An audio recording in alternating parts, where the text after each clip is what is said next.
Esports as Jenkins. For the most part, we've only seen mostly 5-position Pugna, right? I've been told core Pugna not as good. Not as good as the 5-position support Pugna. Yeah, my logic for why I think the support Pugna works a lot better is that if you're playing in core, you're a damage dealer and you're dealing damage with Decrepify, which makes it so your physical damage heroes like Chaos Knight can't do damage. When you're a support, you're just healing people. So you can combo with any cores, any heroes, because it's not like, oh, I can't play with physical damage heroes. That sucks. It doesn't matter. You're healing them, right? So it's like the core Pugna can just play with less things. But it's a Stormer Classic. So he says, screw it. He's going to play it anyway, even though not many other teams are really playing with this hero as a position 2. I'll have to see how that ends up going about. It's a 2-second stun to start here on P1. 4 heroes just wailing away at this Bane. 0 chance of surviving and, well, 100% chance of being first blood. That does reveal the ward, though. That was a high ground stun. I mean, actually, maybe it doesn't. Maybe it doesn't. Maybe the thought process is like Devil was standing on the high ground, so maybe he was giving vision. So I see why they didn't try de-warding that. Although P1 does come to lane with 3 sentries, not 2, 3. That's a lot of de-warding. I guess one of them is for the Hawk. If you can kill a Hawk, it is a lot of XP, actually. It'd be nice if he does end up going into the Call of the Wild right now, into the Wild Axes. We saw how much damage Wild Axes could do in one of the earlier matchups in this region. I like that cosmetic too. We'll have to take an eye on it. I love it with just the Hawks built in. Why get Call of the Wild when you've got a Hawk in your axe? Yeah, that's true. I have the red one. Ooh. I got 3 of those at TI. They're the least expensive one because nobody wants to play Beastmaster. For now, are seeing it come back and be on the rise a little bit. So I'm seeing the value go up already. Yeah. Anybody want to buy mine? Please. I bid $1. Okay. That's one more than 0. It's the starting bid. Ooh, again with the Bramble Maze. Madfrog has been on it with this and certainly lines it up for Funnick to get the kill when you're brambled in the middle of trees, something that Timbersaw hates.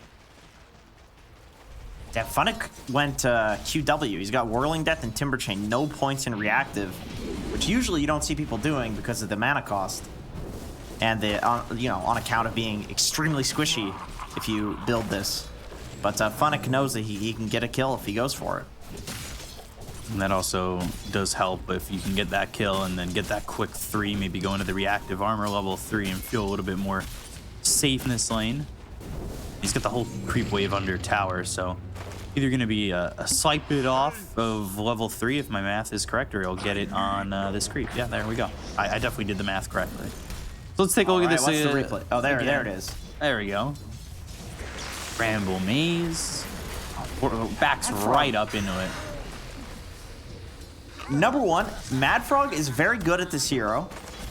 Like, way too good.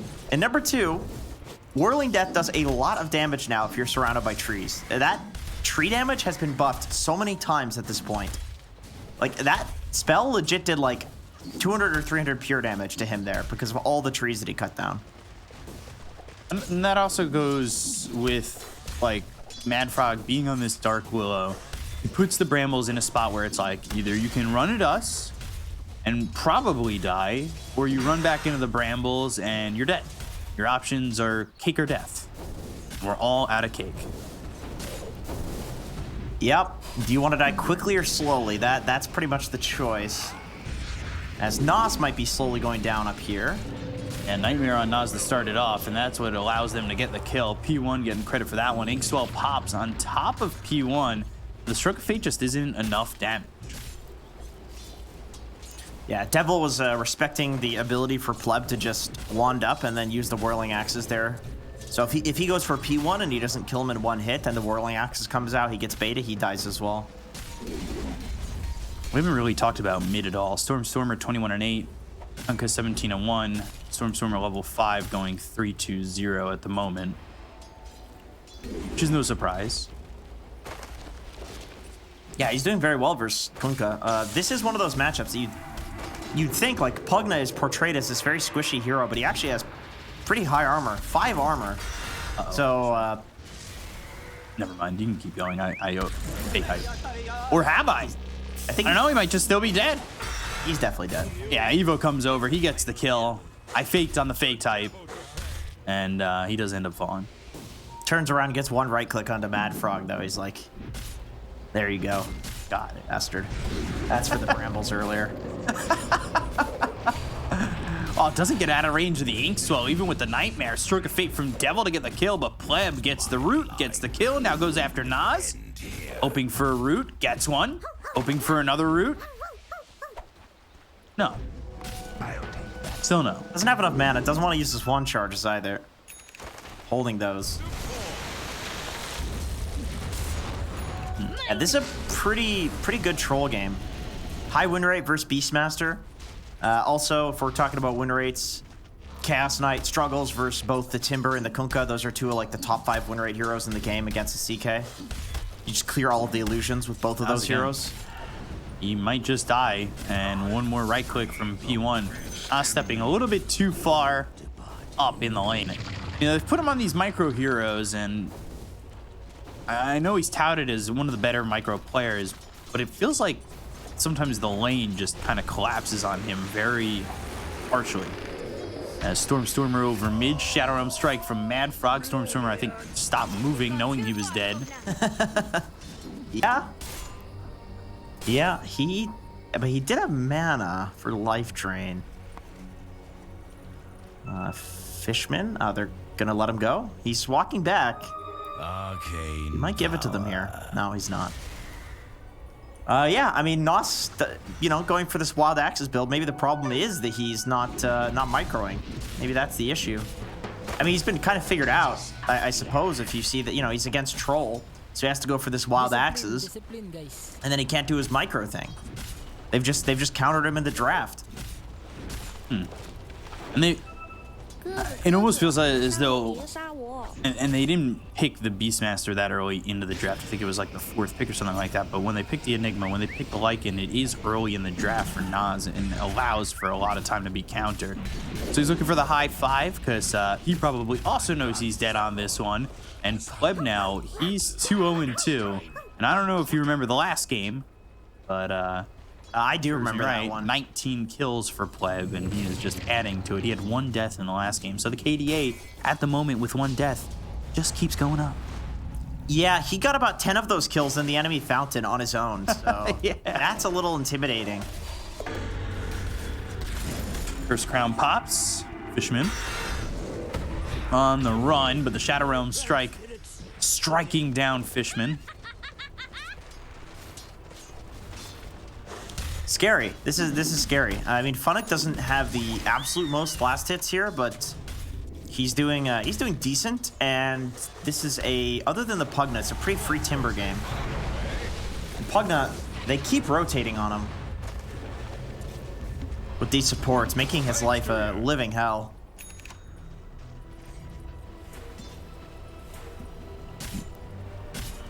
And I gotta say though, Nos being this far behind is the biggest problem.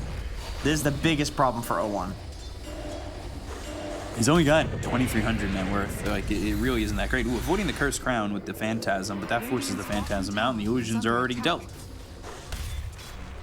A great feeling for CK getting pressured. He is top of the net worth, but we'll see how long that lasts if he ends up falling. By the way, Nas again, right clicks coming through, looking for the root. Fishman's in here with the Shackle, turning it around with the Wild Axes. Stormer's also here, but here comes Evo, as well as the Dark Willow, and Stormer blowing up Pleb.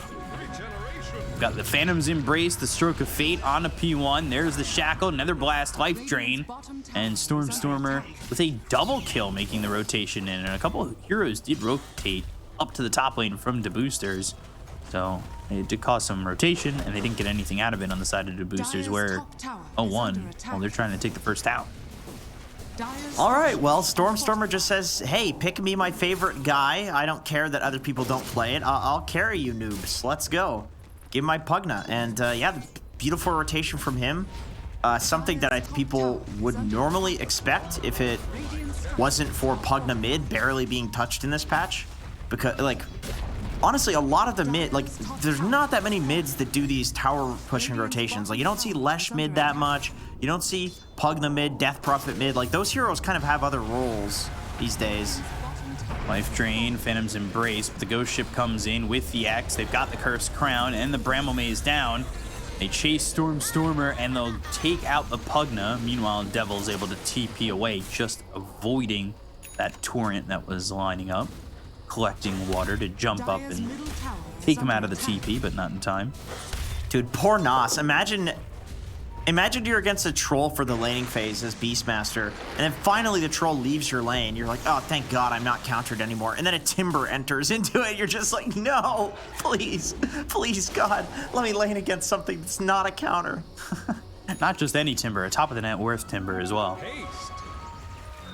Yeah, he's a big boy. Despite not having like a crazy amount of CS, it's just, yeah, where the hell is he getting that net worth from? I guess that's just kills and assists. 2-0-2. X Habu having to use the Phantasm defensively again.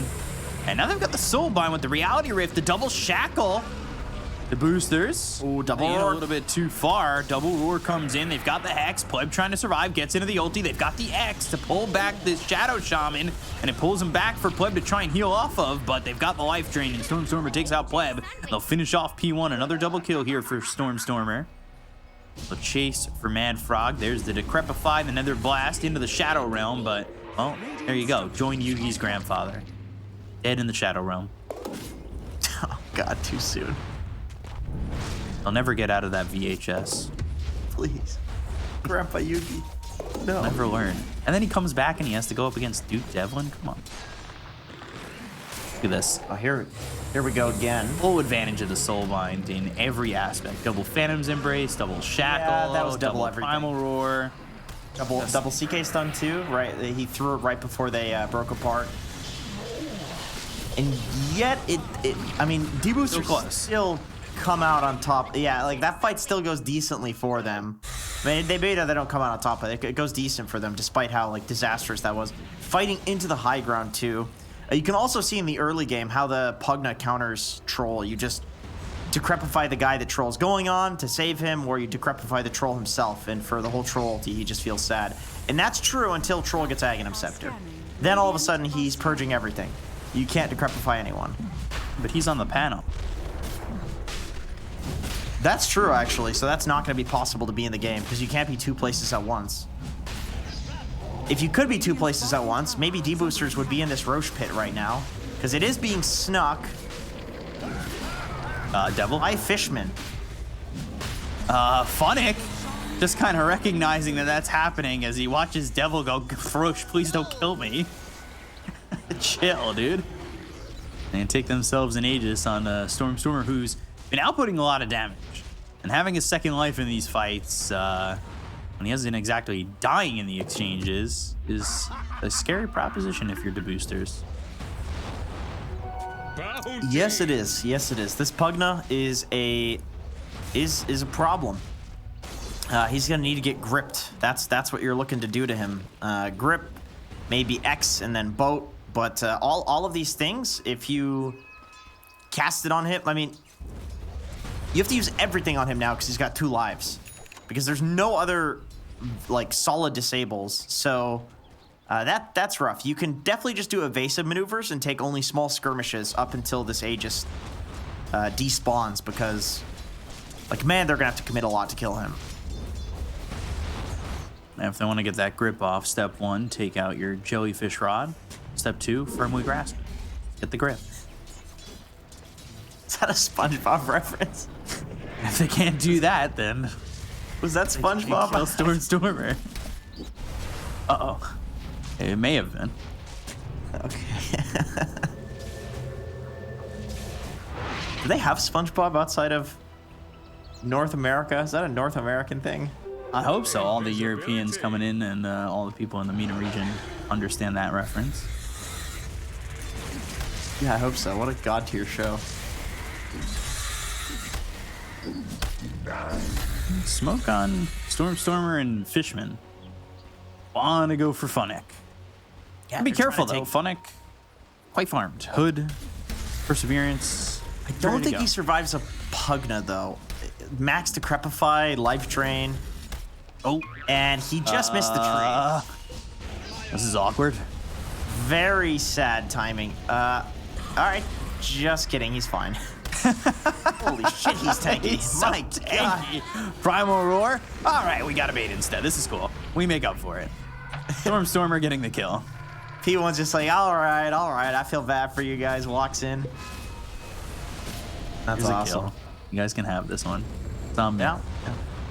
Funnick just goes straight back up top. He's like, all right, well, if they couldn't kill me with the smoke, I guess this is my place. This is my spot. I'll stay here.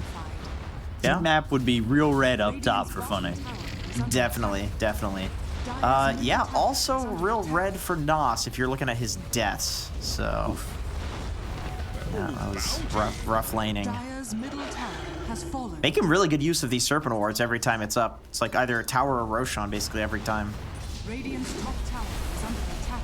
So, obviously, Deboosters kind of trying to avoid this Aegis in the moment. They're building into the BKB on Kunkka, and Pleb trying to get a BKB of his own as he finishes off the Battle Fury. Is this the timing that they're going to be looking for? Just the BKB timing straight up? I think so. I think anytime you, like anytime there's a BKB timing in general, it's like a good time to fight. The item is just like way too good. It's like somehow gets like quote unquote nerfed every time and just gets better and better. P1 might be soaking this rotation here for his team. He has no TP. He'll try to walk away. It looks like he might not get so lucky. Oh! Radiant are Oh! Juice. He just makes it. All right. He threaded the needle. Or maybe I'm speaking too soon. No. Come on, there's no way he dies here after that juke. Get your ankles broken. He did the old walk away and hope to Gaben that you don't get caught strategy. Works every time. I go up, they go down. Perfect. Nailed it. Yep. The old waddle away. Radiant's top tower is under attack. Waddle is a great word. Great name. Name like Yeah. a pig waddles or something like that. Oh, that's the counter right there. The Grimstroke versus Timber. You just Soul cannot Bind. kill the bug. And there's the Lotus Orb, so he's gonna start reflecting Primal Roar, and he's reflecting everything. I don't know if they see this Lotus, because he just threw 100 spells at the Timber. Fiend's Grip also on a Stormer. They get the kill on a Nas. Now maybe they'll focus their attention onto the Pugna, who is out of mana, by the way, and the Terrorize lands, so that is an easy kill on a Stormer. They'll look for more. They'll take the Grimstroke. Devil's gone. Down goes Fishman, and the last one alive is Habu. And it's time to book your ticket into the Habu Hotel and fall with the rest of your team. Hotel. That was such a good game. That game was so good. Yo, dude, anybody have a gong I can buy? Radiant's top tower is under attack. Anybody want to play the dice game? Oh my god. Yeah, the Lotus in that fight, the weird thing was the Grimstroke ult meant that, okay, so it doesn't reflect the roar if that's the secondary target of the Grimstroke ult. That's interesting. I thought maybe it reflected the roar on the Grimstroke ult, but it doesn't. Stormer getting gripped, by the way, fully out of mana. So even if he had the Aegis here, he's just a waste of space with no mana on Pugna. But he didn't. It had just despawned. So they kill all four, and then it's like, well, shit, it's just this guy alive. Like, who cares about the tower?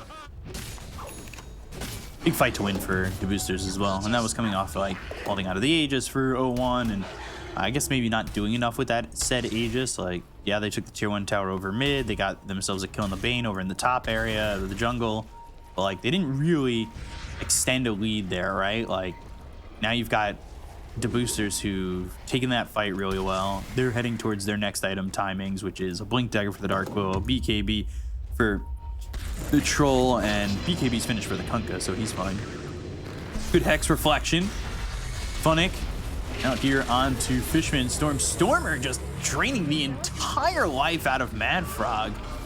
And now they go to the Primal Roar. They have the Soul Bind out onto a couple, but Fishman ends up dead. Devil looking like he's next, and while Stormer, you may have just taken the soul out of that Dark Willow, but now your life is mine.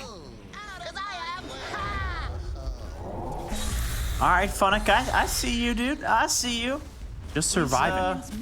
He's very tanky. He's very tanky, and he seems to know it at every timing.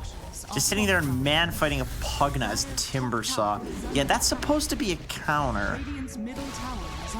But he just knows with the items that he has, he's got this threshold that he's surpassed where he can sit there and tank it. And I mean, it's not the most flashy or glamorous thing to watch a Timbersaw do that, but that's the name of the game for that hero.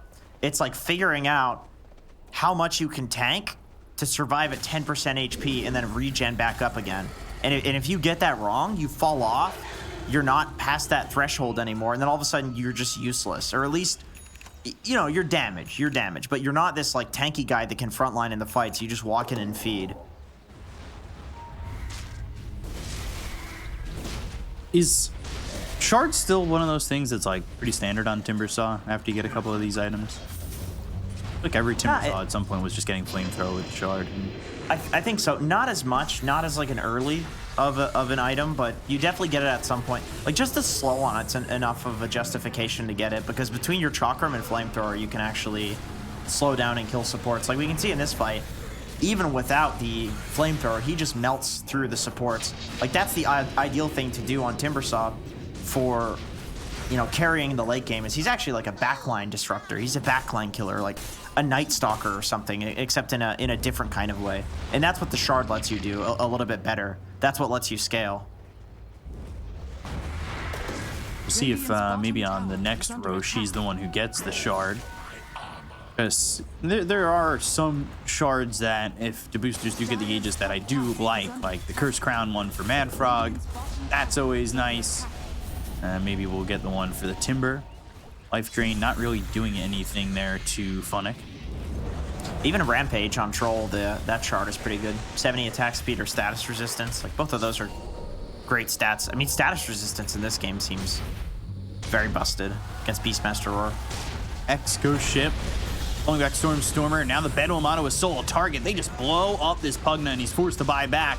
Fishman with the double shackle, the double primal roar. They've got the Serpent Wards down. They're trying to get the kill on the Pleb, and Pleb just gets the BKB as well as the ulti off. They get the kill on the Fishman, losing P1. P1 will buy back. They've bought back on the two heroes that they lost on the side of 0-1, but they have fallen with a third one, and Nas has died without buyback this time. So they can't buy back on the Beastmaster. They've already used the primal roar anyway, and these that was a nice boosters are starting to back up as that torrent hits too. And the illusions, that's important. So like 5. Yeah, that was sick. I like the Orchid from Evo. He's Orchiding Stormstormer in every fight who doesn't have anything to take it off. And if Stormstormer gets his BKB, then he's going to struggle versus the Troll, because what was it they changed it so you can... Which ghost form can you use during BKB?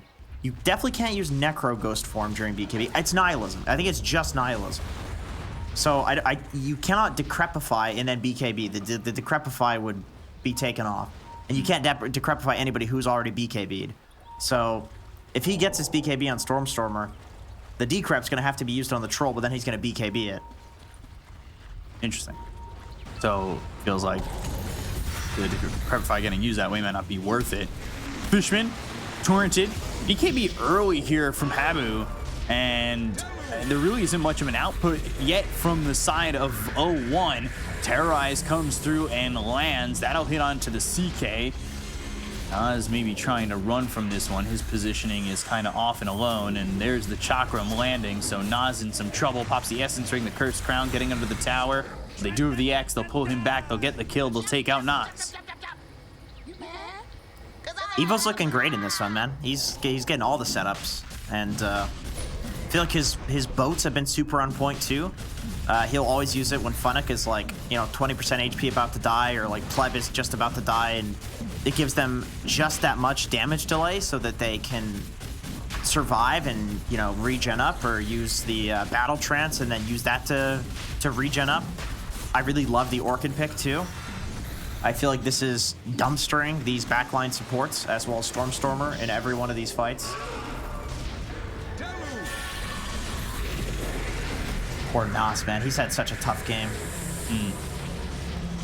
Really never getting any room to spread his wings and fly. No. Pleb just turns around, kills all the summons, which is genuinely valuable. Otherwise, the backlines are going to struggle against the Beastmaster. It's something that you have to do. It's a reason like Battle Fury is actually pretty solid against Beastmaster, even as like a scaling item, not just as a farming item. Feels pretty good. Battle Fury cleaving down all of those summons. Meanwhile, Funnock, by the way, he did pick up that shard that dropped from Roche on the second one. He's got himself the extra bit with the flamethrower, and he's already doing a lot of damage, and you can see him getting X'd. He'll push out bottom, and back to the team he goes, because they might be looking to take the top tier 2 as well. Yeah, it looks like 0-1. They don't even want to defend this. They don't feel like they're strong enough to do this. Instead, they're gonna pull Enigma strat, which is to just go take the enemy triangle when they're running at your base. This is a way to get farm if you're confident that they can't push high ground.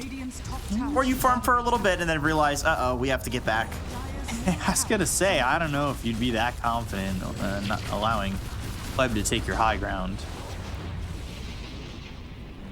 Yeah, Troll is one of the better heroes at killing high grounds.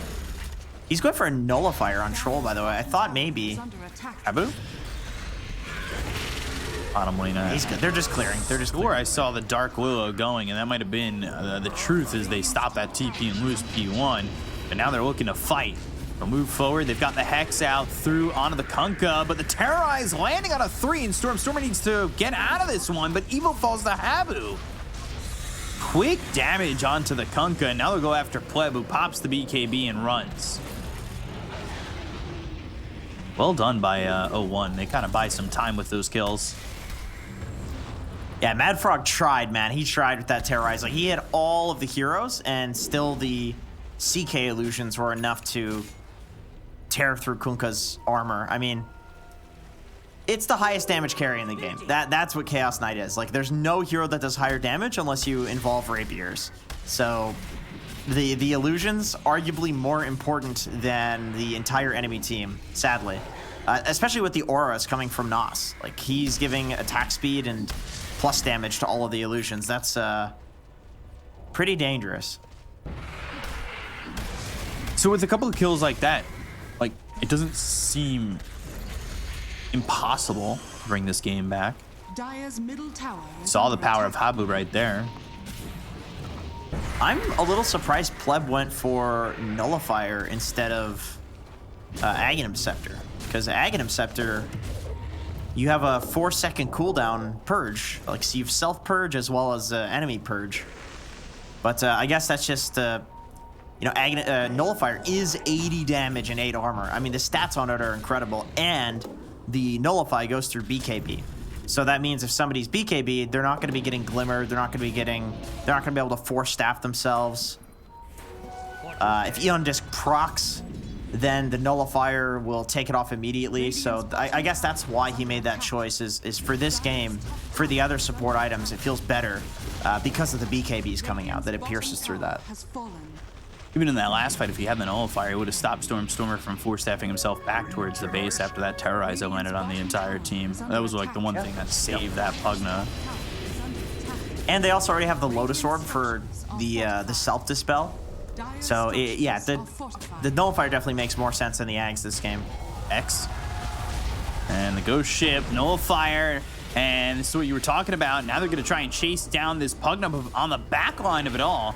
They've got the Primal Roar. No CK, though. Habu's over mid, so he's not helping with this defense just yet.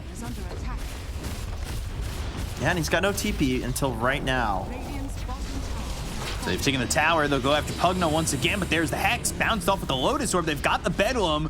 Nas from behind, maybe looking to do something, but he doesn't have that Primal Roar to work with. He's been hit with the Fiend's Grip. They've left the Timber by himself. The terrorized Funny can't survive. Stormer gets the kill, and now they'll pop the BKB on Evo. They need to be careful of the right-click damage coming out from Habu as Stormer dies to Mad Frog. And there's the Hex, there's the kill. They'll take out the Kunkka. They've got themselves two. So, not the cleanest of holds, but something as they'll pick up a third and take out P1. Did Mad Frog just blink in and solo Stormer there? Am I crazy? That looked like a solo. Let's get that replay. Ready to go. Maybe we'll get the replay. I was looking at the offlaners dying. I was not looking at like the backlines, which I suppose is the problem, which allowed him to die, is that his team was not protecting the backlines either. All right, on it. Let's take a look. So Stormer's hit with the Cursed Crown. He's nullified. And the brambles are around him. How does he die? Okay, Stormer life draining. And Torrent steps into the brambles. And then Evo cleaves him. I see. He life drained an ally. He life drained an ally and then walked into a bramble. Yeah. How did that happen? Was that off camera? Was I? That's unfortunate. That sucks. He's the mid lane. Yeah. So he life drained an ally creep. And then that cost him his life. Yeah. That's okay. Happens. It's unfortunate. Yeah. We all make mistakes. He's been playing really well up to this point, so I don't want to take anything away from that. Adfrog's still looking on a journey. Search. Oh boy, that was a mistake. Fishman. Yeah. Just an easy kill there. Bedlam's sole target, ever since Dark Will has been released, has been so deadly. Yeah. Primal Roar reflected back. They're going to go after Nas again. He really can't catch a break. That sequence of 2 pickoffs is probably a set of racks. Like that's one of those things where the game just in an instant just falls out of control. I mean, it's not the most important 2 heroes ever, but okay, no, he's got buyback on Nas. It's still expensive though. Yeah. You're still gonna lose the melee racks. It doesn't quite matter. Brambles again. Just stops them in their tracks every single time. You remember when Dark Will like first came out? I'm pretty sure Bedlam was like 900 damage solo target or 950 level 1 Bedlam. You could literally solo like anybody. Yeah, those were the days. She was played as a mid because her numbers were too high. That's pretty much every hero is played as a mid because their numbers are too high. Remember when Marcy was a mid? Remember when Centaur was a mid? Like every hero. Marcy hasn't exactly made it to like proceed, right? Because it doesn't exist. So that's true. That's true. I do believe she'd be really incredible if she got. You think at so? it. I feel like I think so. Marcy's kind of been dumpstered a little bit. Nah, dude, the new dispose, or is that what it's her W? Her leap? No, dispose is the Q. What the hell's her W called? Her springboard. Jeez, I don't know. The jump. Doesn't matter. But her W, I think, is really good. 45% move speed to an ally? That's crazy, man. Have you seen a Leshrac be jumped on? Guy's like a rocket ship. Hopefully we get a chance to see. Oh, it's bothering me. What is her second spell called? Rebound, that's what it's called. I like springboard better. Devil. Double Phantom's Embrace. Curse Crown coming through. Pleb on the other side of the fight will get the kill on the Fishman. They'll look to get the kill on the Grimstroke. So they finished off 2 already. They'll buy back on the Grimstroke. They'll get the kill on a P1. He buys back as well. They hit the Nullifier on a Stormer taking on the Pugna. He still has buyback. So does Nas. Everybody around the horn is using their buyback because they got the full team wipe. And now Stormer trying to stand his ground. He goes to the life drain, but hit with the Nullifier and the right clicks of Pleb. Stormer, before his buyback symbol could go away, he ends up dead. And Kunkka will continue and get the help from Funnick to finish off Devil. 3 heroes dead. He has grip still. And yeah, gonna move forward with this one, and they'll go to the Fiend's Grip as well. Habu trying to fight back, go after Funnick, but Funnick not dying. They have certainly enough to deal with this CK. It's just a matter of time. Timber chain across. They get the kill into Habu, and they will close the doors and shut out the lights on this one.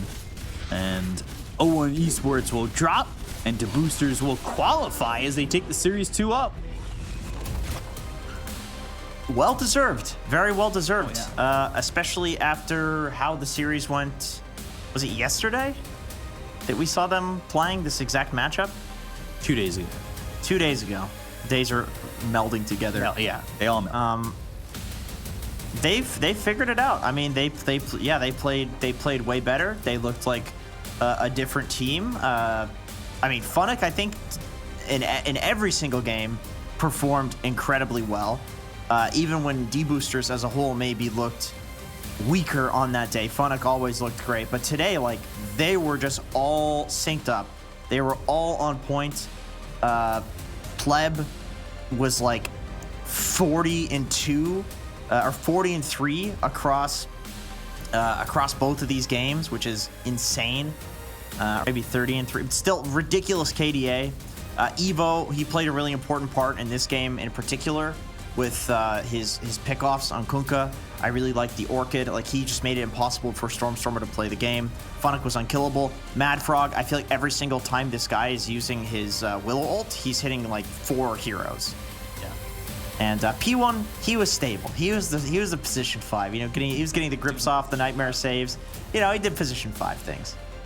Yeah. I think if you're playing up against this team, you need to ban Mad Frog's Dark Willow for sure.